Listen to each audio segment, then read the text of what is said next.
AP CM పర్యటన. మార్కాపురం జిల్లాలో AP CM పర్యటన. అభివృద్ధి కోసమే కూటమి ఏర్పాటు చేశామన్న చంద్రబాబు. యూట్యూబర్ నాన్వేష్ కు మరో షాక్. లుకౌట్ నోటీసులు జారీ చేసిన పోలీసులు.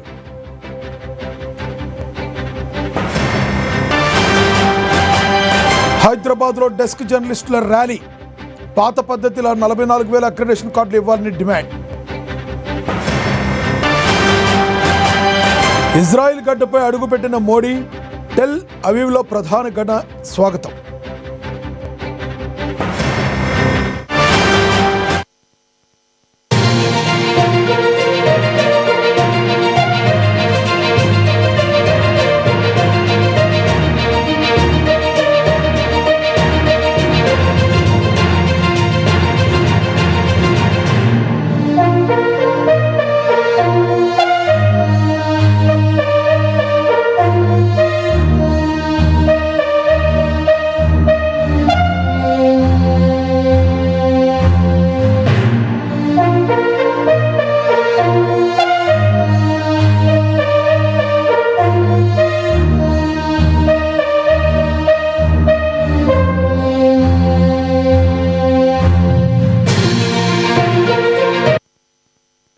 బ్రేకింగ్ న్యూస్ చూస్తున్నాం. భారత ప్రధానమంత్రి నరేంద్ర మోడీ 2 రోజుల పర్యటన నిమిత్తం ఇజ్రాయెల్లోని టెల్ అవీవ్ చేరుకున్నారు. ఇజ్రాయెల్ ప్రధానమంత్రి బెంజమిన్ నెతన్యాహు తన భార్య సారాతో కలిసి స్వయంగా విమానాశ్రయానికి వచ్చి భారత ప్రధాని నరేంద్ర మోడీకి ఘన స్వాగతం పలికారు. అనంతరం విమానాశ్రయంలో ప్రధాని మోడీకి గార్డ్ ఆఫ్ హానర్ లభించింది. 9 సంవత్సరాల తర్వాత ఆయన ఇజ్రాయెల్లో పర్యటించడం ఇదే మొదటిసారి. ఇజ్రాయెల్ పార్లమెంట్ను ఉద్దేశించి ప్రసంగించబోతున్న తొలి భారత ప్రధానమంత్రిగా మోడీ చరిత్ర సృష్టించనున్నారు. మోడీ ఈ పర్యటనలో భాగంగా ఇజ్రాయెల్ అధ్యక్షుడు ఐజాక్ హెర్జోగ్ను కూడా కలుస్తారు. అలాగే పవిత్ర నగరమైన జెరూసలేంను కూడా సందర్శించనున్నారు. భారత్ ఇజ్రాయెల్ దేశాల మధ్య సంబంధాలను మరింత బలోపేతం చేయడానికి ఈ పర్యటన అత్యంత కీలకం కానుందని అధికారులు తెలిపారు. ఈ పర్యటన 2 దేశాల స్నేహబంధంలో ఒక కొత్త అధ్యాయంగా నిలవనుందని అభిప్రాయాన్ని వ్యక్తం చేశారు.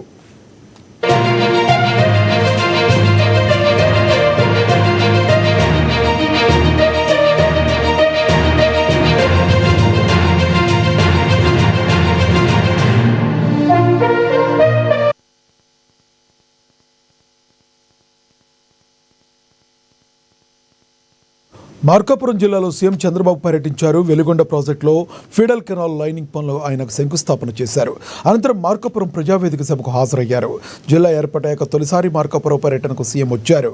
ఈ నేపథ్యంలో హెలీప్యాడ్ వద్ద సీఎం చంద్రబాబుకు మంత్రులు గొట్టిపాటి రవికుమార్, డోల బాల వీరాంజనేయ స్వామి, నిమ్మల రామనాయుడు తదితరులు ఘన స్వాగతం పలికారు. కొత్త జిల్లా ఏర్పాటు చేసిన కూటమి ప్రభుత్వానికి సీఎం చంద్రబాబుకు మార్కాపురం జిల్లా ప్రజలు ధన్యవాదాలు తెలిపారు. వెలుగొండకు ఫౌండేషన్ నేనే వేశాను, ఇప్పుడు పూర్తి చేసే అవకాశం నాకే వచ్చిందని సీఎం చంద్రబాబు హర్షం వ్యక్తం చేశారు. మార్కాపురం వెనుకబడిన ప్రాంతమని ఆయన అన్నారు. మార్కాపురం జిల్లా చేస్తానని చెప్పాను, చెప్పిన మాట నిలబెట్టుకుంటానని ఆయన గుర్తు చేశారు. మార్కాపురంతో పాటు మదనపల్లి, పోలవరం జిల్లాలు చేశామని పేర్కొన్నారు. అభివృద్ధి కోసమే కూటమి ప్రభుత్వం ఏర్పాటు చేశామని చంద్రబాబు స్పష్టం చేశారు. మాట చెప్పాను, ఆ రోజు మీకు ఒక హామీ ఇచ్చాను, సంక్షేమ కార్యక్రమాలు చేస్తానని చెప్పా. సూపర్ 6 సూపర్ హిట్ చేసావునా కాదా? నేను ఎప్పుడైనా సరే మిమ్మల్ని మోసపెట్టానా అని మిమ్మల్ని అడుగుతున్నా. చేస్తే చేస్తానని చెప్తా, చెయ్యలేకపోతే చెయ్యనని చెప్తాను తప్ప ఒట్టొట్టే మాటలు చెప్పే మోసం చెయ్యను, చెయ్యబోనని మరొక్కసారి విజ్ఞప్తి చేస్తున్నా. ఫౌండేషన్ వేసిన తర్వాత ఖర్చు కూడా పెట్టి అడ్మినిస్ట్రేటివ్ శాంక్షన్ చేసి మొట్టమొదటిసారిగా పనులు ప్రారంభించిన పార్టీ తెలుగుదేశం పార్టీ.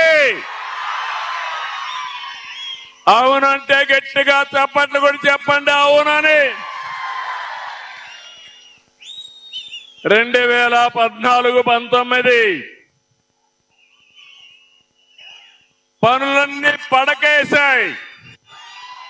మళ్ళీ ముఖ్యమంత్రి అవుతానే నేనే నేరుగా ప్రాజెక్ట్ దగ్గరకు వచ్చి పనులు పరిగెత్తించిన పార్టీ తెలుగుదేశం పార్టీ.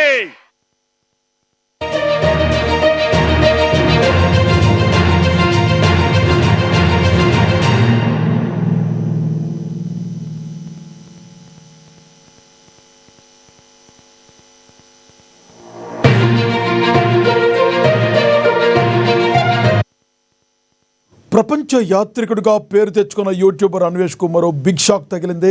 పంజాగుట్ట పోలీసులు అతనిపై లుకౌట్ నోటీసులు జారీ చేశారు.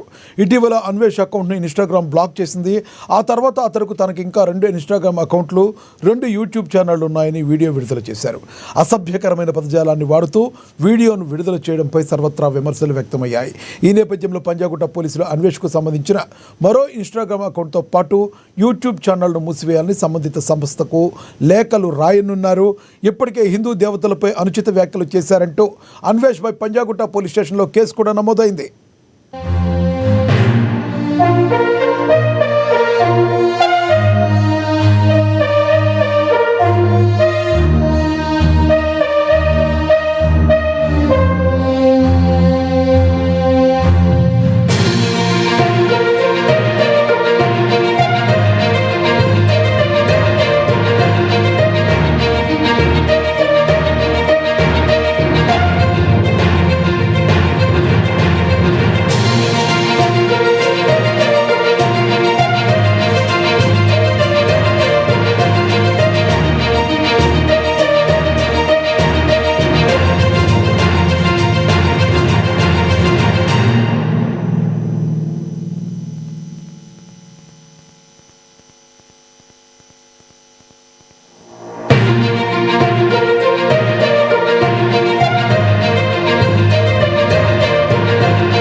ప్రపంచ యాత్రికుడిగా పేరు తెచ్చుకున్న యూట్యూబర్ అన్వేష్ కు మరొక బిగ్ షాక్ తగిలింది. పంజాగుట్ట పోలీసులు అతనిపై లుకౌట్ నోటీసులు జారీ చేశారు. ఇటీవల అన్వేష్ అకౌంట్ను ఇన్స్టాగ్రామ్ బ్లాక్ చేసింది. ఆ తర్వాత అతడు తనకి ఇంకా 2 ఇన్స్టాగ్రామ్ అకౌంట్లు, 2 యూట్యూబ్ ఛానళ్ళు ఉన్నాయని ఒక వీడియో విడుదల చేశాడు. అసభ్యకరమైన పదజాలాన్ని వాడుతూ వీడియోను విడుదల చేయడంపై సర్వత్రా విమర్శలు వ్యక్తమయ్యాయి. ఈ నేపథ్యంలో పంజాగుట్ట పోలీసులు అన్వేష్కు సంబంధించిన మరో ఇన్స్టాగ్రామ్ అకౌంట్తో పాటుగా యూట్యూబ్ ఛానళ్లను మూసివేయాలని సంబంధిత సంస్థలకు లేఖలు రాయనున్నారు. ఇప్పటికే హిందూ దేవతలపై అనుచిత వ్యాఖ్యలు చేశారంటూ అన్వేష్ పై పంజాగుట్ట పోలీస్ స్టేషన్లో కేసు నమోదైంది.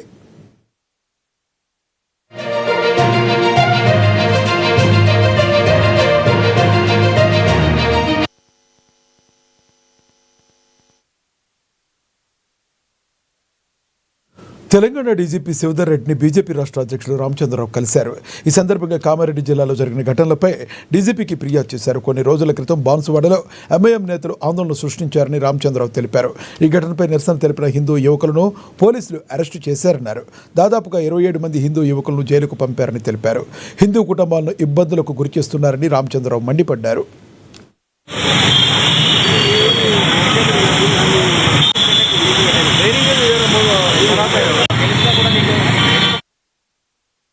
కాంగ్రెస్ ప్రభుత్వం 2 ఏళ్లలో ఉపకాలువపై ఉలుకు పలుకు లేదని, సాగునీటి ప్రాజెక్టులు పూర్తి చేయాలని దుబ్బాక ఎమ్మెల్యే కొత్త ప్రభాకర్ రెడ్డి తీవ్ర ఆందోళన వ్యక్తం చేశారు. ప్రాజెక్టులో నీరున్నా ఉపయోగించుకోలేని స్థితిలో కాంగ్రెస్ ప్రభుత్వం ఉందని, ఉపకాలువలు నిర్మించి సాగునీరు అందించాలని దుబ్బాక ఎమ్మెల్యే కొత్త ప్రభాకర్ రెడ్డి తెలిపారు. కరువు కాటకాలకు నిలయమైన దుబ్బాక నియోజకవర్గంపై కాంగ్రెస్ ప్రభుత్వం సాగునీటి వివక్ష చూపుతుందని దుబ్బాక ఎమ్మెల్యే కొత్త ప్రభాకర్ రెడ్డి ఆందోళన వ్యక్తం చేశారు. కేసీఆర్ హయాంలో కొండపోచమ్మ, మల్లన్న సాగర్ ప్రాజెక్టులు ప్రధాన కాలువలు నిర్మించుకుని సాగునీరు పారించుకున్నామని, కాంగ్రెస్ ప్రభుత్వం అధికారంలోకి వచ్చి 2 ఏళ్లు గడిచినా సాగునీటిపై ఉలుకు పలుకు లేదని ఆయన విమర్శించారు. 2 ఏళ్లుగా ఉపకాలువల ఊసెత్తని ప్రభుత్వం ప్రధాన కాలువల్లో పూడిక కూడా తీయకపోవడంపై ఆయన తీవ్ర ఆగ్రహాన్ని వ్యక్తం చేశారు. నియోజకవర్గ స్థాయిలో సాగునీటి వ్యవస్థపై పూర్తి స్థాయిలో నివేదిక అందించాలని సీఎం రేవంత్ రెడ్డి దృష్టికి తీసుకెళ్లి పనులు జరిగేలా చూస్తామని తెలిపారు.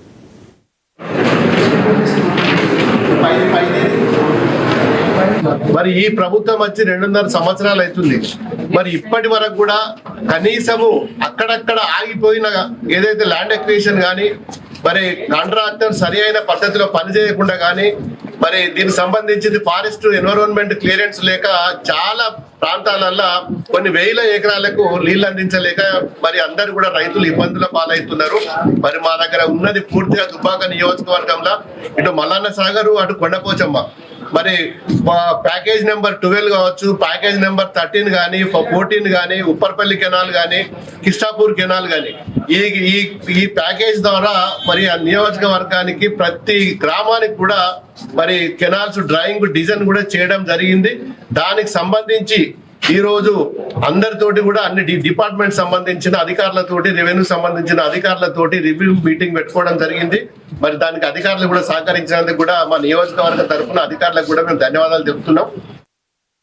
ముషీరాబాద్ డివిజన్ గంగపుత్ర కాలనీలోని కమ్యూనిటీ హాల్ వేదికగా స్వాంతన చారిటబుల్ ట్రస్ట్ ఆధ్వర్యంలో ఉచిత కంప్యూటర్ శిక్షణ నిర్వహించారు.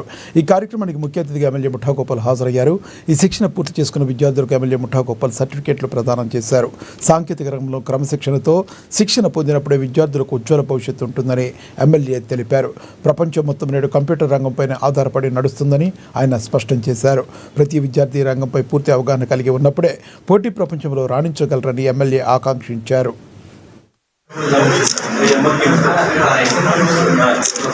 ఓకే ఇటు చూడు బాబు. ఓకే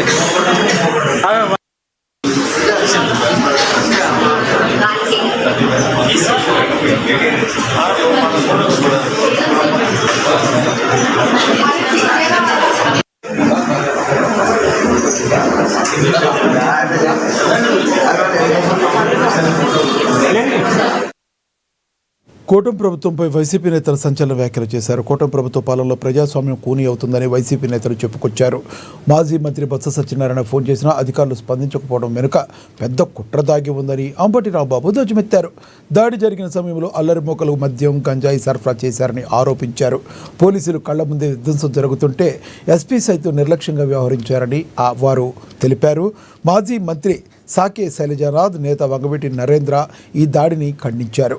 రాష్ట్రంలో రాజ్యాంగం అమలు కావడం లేదని, కూటమి పాలన జరుగుతుందని, అన్యాయాలను ప్రజలు గమనిస్తున్నారని వారు చెప్పుకొచ్చారు. ప్రాణాలు పోయే వరకు పోరాడతామన్నారు. భవిష్యత్తులో వీటన్నిటికీ సమాధానం చెప్పే రోజు వస్తుందని అంబటి రాంబాబు తనదైన శైలిలో మాట్లాడారు. వాళ్ళు రెస్పాండ్ కావట్లా, ఫోన్లు ఎత్తటలా, ఒకరు కాదు రెండు కాదు, డీజీపీ దగ్గర నుంచి ఎస్పీ వరకు. నేను ఇంకోటి కూడా చాలా స్పష్టంగా చెప్పదలుచుకున్నా, ఏమైతే అసలు క్రిమినల్స్ ఇక్కడికి వచ్చిన వాళ్ళు కాదు.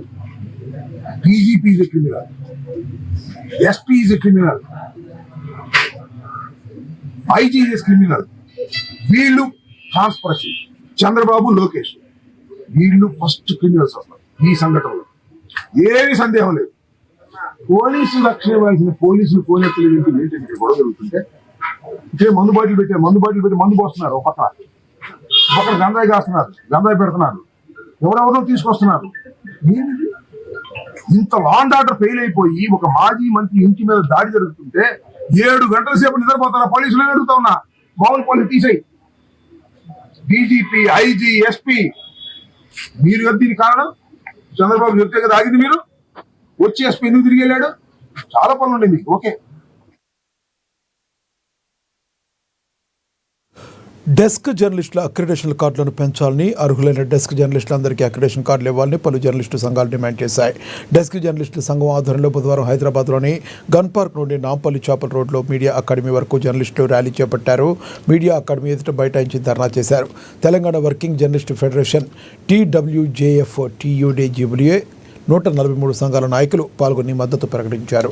ఈ సందర్భంగా TWJF వ్యవస్థాపక అధ్యక్షుడు, రాష్ట్ర కన్వీనర్ మామిడి సోమయ్య మాట్లాడుతూ రాష్ట్ర ప్రభుత్వం మీడియా అక్రిడేషన్ల విషయంలో ఘోర వైఫల్యం చెందిందని, 2 ఏళ్లు జర్నలిస్టులకు కొత్త అక్రిడేషన్ కార్డులు ఇవ్వలేకపోయిందని విమర్శించారు. గతంలో మాదిరిగానే జర్నలిస్టులకు అక్రిడేషన్ కార్డులు ఇవ్వాలని, లేదంటే జర్నలిస్టు సంఘాలను కలుపుకొని సచివాలయ ముట్టడితో పాటు రాష్ట్ర వ్యాప్త ఆందోళనకు వెనగాడబోమని హెచ్చరించారు. అనంతరం మీడియా అకాడమీ కార్యదర్శి వెంకటేశ్వరరావుకు వినతి పత్రాన్ని సమర్పించారు. ఈ కార్యక్రమంలో TWJF రాష్ట్ర కో కన్వీనర్ తన్నీరు శ్రీనివాస్, హైదరాబాద్ జిల్లా కన్వీనర్ వి రవికుమార్, కో కన్వీనర్ బ్రహ్మం, డెస్క్ జర్నలిస్టుల సంఘం అధ్యక్షుడు ఉపేందర్ తదితరులు పాల్గొన్నారు. 252 జీవో అని చెప్పేసి ఓ జీవోలు తీసుకొచ్చింది. అది విధి విధానాలైన పేరు మీద కొత్త జీవోలు తీసుకొచ్చింది. ఆ జీవోలో వారు ఏమైనా మెరుగుపరిచారా అంటే గత జీవో లోపభూయిష్టంగా ఉన్నప్పుడు కొత్త విధి విధానాలు తీసుకొచ్చారు. కొత్త విధానాన్ని మీకు ముందుకు తీసుకొచ్చినాము. మెరుగైనటువంటి పరిస్థితిని కల్పించాలి. కానీ ఆ జీవోలు మొత్తం తప్పుడు కల్పించింది. కనీసం ఒక విధిగా లేకుండా జర్నలిస్టు తెలియనటువంటి పరిస్థితి, జర్నలిస్టు అసలు ఈ జర్నలిస్టులో ఎన్ని వర్గాలు ఉంటాయో తెలియనటువంటి పరిస్థితులు ఆ జీవోలు తీసుకురావడం జరిగింది. మంత్రి పొంగులేటి శ్రీనివాస రెడ్డి 2 సార్లు అన్నారు, గత ప్రభుత్వం ఇచ్చిన దానికంటే ఎక్కువ కార్డు ఇస్తున్నామంటే ఎక్కువ మందికి ఇస్తున్నామని. అదే కడిక వస్తుందా? మంత్రి పొంగులేటి శ్రీనివాస రెడ్డి గారికి వారికి ఎవరు సలహా ఇస్తున్నారు? డెస్క్ జర్నలిస్టులకు సాధారణమైనటువంటి వృత్తిపరమైన జర్నలిస్టులు ఎవరైతే రోజువారీ రిపోర్టింగ్ చేసేవాళ్ళు. యాదాద్రి భువనగిరి జిల్లా యాదగిరిగుట్ట శ్రీ లక్ష్మీనరసింహస్వామి వార్షిక బ్రహ్మోత్సవాలు అంగరంగ వైభవంగా కొనసాగుతున్నాయి. బ్రహ్మోత్సవాల భాగంగా 8వ రోజు స్వామివారిని శ్రీరామ అవతారంలో భక్తులు దర్శనమిచ్చారు. శ్రీరామ అవతారంలో హనుమంతుని వాహనంపై ఆలయ మాడ వీధుల్లో విహరించి భక్తులకు కనువిందు చేశారు. సేవపై నయన మనోహరంగా అలంకరించి వేద మంత్రాలు, మంగళ వాయిద్యాల నడుమ వైభవంగా ఆలయ మాడవీధుల్లో ఊరేగించారు. స్వామివారికి ప్రత్యేక పూజలు నిర్వహించి శ్రీరామ అవతార విశిష్టతను ఆలయ అర్చకులు భక్తులకు తెలిపారు. అలాగే ఈరోజు రాత్రి 9 గంటలకు స్వామివారిని గజవాహన సేవపై ఊరేగించి అనంతరం ఆలయ మాడవీధిలో వైభవోత్సవ కళ్యాణం నిర్వహిస్తామని నిర్వాహకులు తెలిపారు.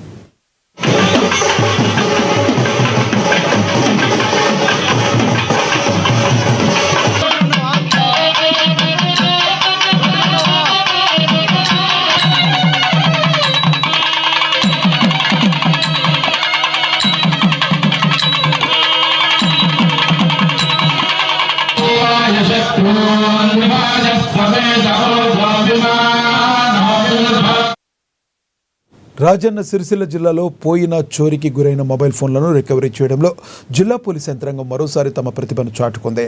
టెక్నాలజీ సహాయంతో సుమారుగా 6 లక్షల రూపాయల విలువ గల 63 మొబైల్ ఫోన్లను గుర్తించి వాటిని యజమానులకు తిరిగి అందజేశారు.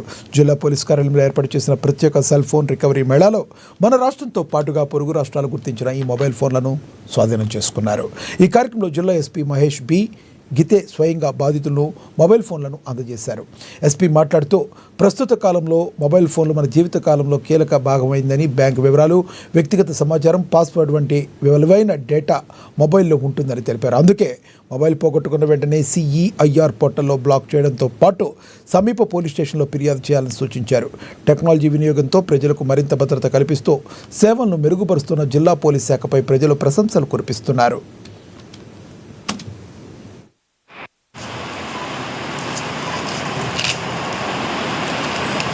Around 70 months before I did. So 20 in next month we will be for. But वो other 3 place is crowded places में. mainly bus stand, railway station, temple queue లైన్లో జాతర ప్లేసెస్లో కొంచెం అలర్ట్గా ఉండాలి మొత్తం. బికాజ్ ఈ మొత్తం ఫోన్ ఈ దిస్ క్రౌడీ ప్లేసెస్లో లాస్ అయింది. సో కొంచెం అలర్ట్గా ఉండాలి. ఆర్ కొత్త ఫోన్ పర్చేస్ చేస్తే ప్రాపర్ ఫోన్ డీటెయిల్స్ ఒక డైరీలో రాసుకోండి. సో నాయిస్ అయిన తర్వాత పోలీస్కి దిస్ డీటెయిల్స్. హైదరాబాద్ హబ్సిగూడలోని రిటైర్డ్ సైంటిస్ట్ ఇంట్లో తన చేతి వాటంతో 9.5 తులాల బంగారం నగలను నమ్మించి దొంగిలించిన పని మనిషిని ఓయూ పోలీసులు 48 గంటల్లో అరెస్టు చేశారు. ఇంటి యజమాని ఫిర్యాదు మేరకు పోలీసులు కేసు నమోదు చేశారు. దొంగతనానికి పాల్పడిన నిందితురాల్ని గుర్తించి బంగారాన్ని స్వాధీనం చేసుకుని రిమాండ్కు తరలించారు.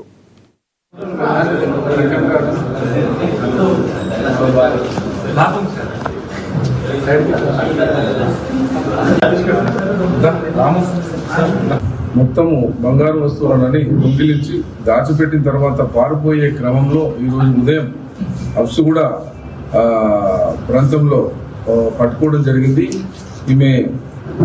ఈమె అల్లం తేజస్వి అని చెప్పేసి అల్మాజ్ కూడా మల్రెడ్డి నగర్ లో ఉంటుంది. యాక్చువల్గా నేటివ్ ఆఫ్ కొండనాగుల అచ్చంపేట మండల్. ఈమె ఇక్కడ పని గురించి వెతుకుతూ కొంతమంది చెప్పి ఈమె ఇంట్లో పని కుదిరిన తర్వాత వాళ్ళతో పరిచయాలు పెంచుకుని ఈమె ఇంట్లో ఉన్న బంగారు ఆభరణాలను దొంగతనం చేసుకుని ఈమె పారిపోయే క్రమంలో ఒక 36 అవర్స్ 48 అవర్స్ లోనే ఈమెను పట్టుకోవడం జరిగింది. దరఖాస్తు వచ్చిన తర్వాత వీళ్ళు చూసుకోవడము 2 రోజుల తర్వాత చూసుకున్నారు. యాక్చువల్గా ఈ కేఎం రావు అనే వ్యక్తి ములుగు జిల్లా వెంకటాపురం మండలంలో వలస కూలి కుంజమంగు తీవ్ర జ్వరంతో అస్వస్థకు గురయ్యారు. కుటుంబ సభ్యులు ఓ కర్రకు బట్టను జోలెలా కట్టి కుడి ఎడమ భుజాలపై మోస్తూ 2 కిలోమీటర్ల దూరం దాటించి వెంకటాపురం బస్టాండ్కు చేరుకున్నారు. స్థానికుల పరిస్థితిని గమనించి వెంటనే 108 అంబులెన్స్కు సమాచారం ఇచ్చి కుంజమంగును వెంకటాపురం ప్రభుత్వ ఆసుపత్రికి తరలించారు. వైద్యుల ప్రకారం ప్రస్తుతం కూలి ఆరోగ్యం నిరకలుగా ఉంది.